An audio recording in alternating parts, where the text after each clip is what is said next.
педали. А, ты записываешь? Okay, guys, so finally I'm in a unibike. So here I am. Natalie's over there. Hello. And we have the first test drive in this unibike.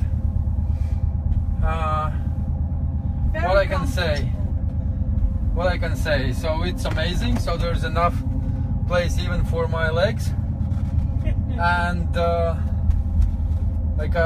we are not speeding up. So here you can see What a nice view.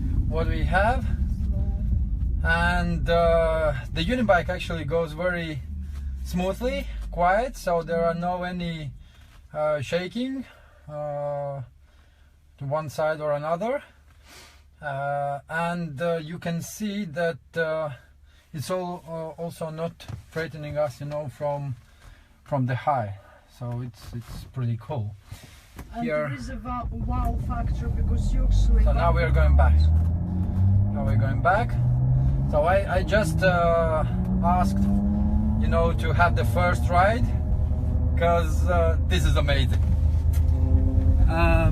What I can say, I hope that very soon we will see this in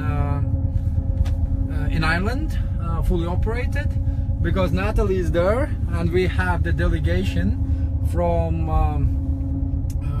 Ireland, so who came, and basically they're so impressed of what we achieved so far that I really hope that one day it will be around the world. So we approach the station. Take care, guys. So I will write video later on.